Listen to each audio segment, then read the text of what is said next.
जैसा कि हमने आपको अगले सेशन में मध्यकालीन भारत में सल्तनत काल के गुलाम वंश के दूसरे शासक इल्तुतमिश के बारे में बताया था, उसी प्रकार आज मैं आपको इस सेशन में इल्तुतमिश की पुत्री या गुलाम वंश की तीसरी शासिका रजिया सुल्तान के बारे में बताऊंगी कि उन्होंने अपने जीवन में कौन कौन से महत्वपूर्ण कार्य किए और वह गुलाम वंश की पहली मुस्लिम शासिका कैसे बनी।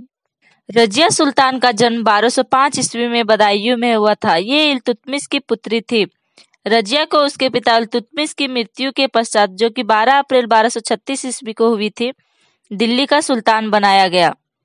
सुल्तान दिल्ली सल्तनत की एक उपाधि थी जिसे इल्तुतमिश ने वंशानुगत कर दिया था, यानी कि उनके प्रत्येक उत्तराधिकारी को सुल्तान की उपाधि दी जाती थी। इल्तुतमिश पहला ऐसा शासक था जिसने अपने बाद किसी महिला को उत्तराधिकारी नियुक्त किया। स्रोतों के अनुसार पहले उसके बड़े बेटे को उत्तराधिकारी के रूप में तैयार किया गया, परंतु दुर्भाग्यवश उसकी अल्प आयु में ही मृत्यु हो गई। ग्वालियर से वापस आने पर इल्तुतमिश ने रजिया को अपना उत्तराधिकारी घोषित कर दिया और चांदी के टके पर उसका नाम अंकित करवाया। लेकिन मुस्लिम वर्ग को इल्तुतमिश का किसी महिला को वारिस बनाना नामंजूर था, इसलिए उसकी मृत्यु के पश्चात उसके छोटे बेटे फिरोज शाह को राज सिंहासन पर बैठाया गया। फिरोज शाह का शासन बहुत कम समय तक रहा। विलासी और लापरवाह फिरोज के खिलाफ जनता में इस सीमा तक आक्रोश उमड़ा कि 9 नवंबर 1236 ईस्वी को उसकी माता शाह तुर्कान की हत्या कर दी गई। उसका शासन मात्र 6 माह तक था। इसके पश्चात सुल्तान के लिए अन्य किसी विकल्प के अभाव पर मुसलमानों को एक महिला को शासन की बागडोर देनी पड़ी और रजिया सुल्तान दिल्ली की शासिका बन गई। शासन कार्यों में रजिया की रुचि अपने पिता के शासन के समय से ही थी। गद्दी संभालने के बाद रजिया ने रीति रिवाजों के विपरीत पुरुषों की तरह सैनिक का कोट और पगड़ी पहनना पसंद किया। बाद में युद्ध के दौरान बिना नकाब पहने युद्ध में शामिल हुई। रजिया ने पर्दा प्रथा का त्याग कर पुरुषों की तरह कुर्ता और पगड़ी पहनकर दरबार में खुले मुंह जाने लगी। रजिया अपनी राजनीतिक साझेदारी और नीतियों से सेना तथा जनसाधारण का ध्यान रखती थी।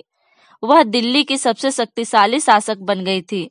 जब वह मात्र 13 वर्ष की थी, उस समय अपने पिता के द्वारा दी गई शिक्षा की वजह से रजिया एक कुशल धनुधर और घुड़सवार के रूप में जानी गई। रजिया ने अमीर-ए-आखुर, जिसका अर्थ होता है घोड़े का सरदार, इस पद पर जमालुद्दीन याकुत को नियुक्त किया। कुछ स्रोतों के अनुसार रजिया और याकुत प्रेमी थे। अन्य स्रोतों से पता चलता है कि वे दोनों करीबी दोस्त थे। इस सबसे रजिया ने तुर्की वर्ग में अपने प्रति ईर्ष्या को जन्म दिया था, क्योंकि याकुत तुर्क नहीं था और उसे रजिया ने घोड़े का सरदार नियुक्त किया था। भटिंडा का राज्यपाल अल्तुनिया ने अन्य प्रांतीय राज्यपालों, जिन्हें रजिया का आधिपत्य मंजूर नहीं था, उनके साथ मिलकर विद्रोह कर दिया। रजिया और अल्तुनिया के बीच युद्ध के दौरान याकुत मारा गया और रजिया को बंदी बना लिया गया। मरने के डर से रजिया अल्तुनिया से शादी करने को तैयार हो गई।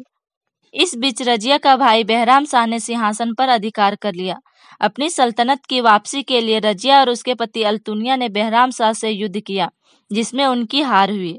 उन्हें दिल्ली छोड़कर भागना पड़ा और अगले दिन वो कैथल पहुंचे, जहां उनकी सेना ने साथ छोड़ दिया। वहां डाकुओं के द्वारा 14 अक्टूबर 1240 ईस्वी को दोनों मारे गए। बाद में बहराम शाह को भी उसकी अयोग्यता के कारण गद्दी से हटा दिया गया तथा इनके शव को दिल्ली में दफनाया गया। इसी के साथ यह सेशन समाप्त होता है। अगर आपको मेरा सेशन अच्छा लगा तो ऐसे ही और भी सेशन देखने के लिए मेरे चैनल हिस्टोरिकल स्टोरी को सब्सक्राइब करें।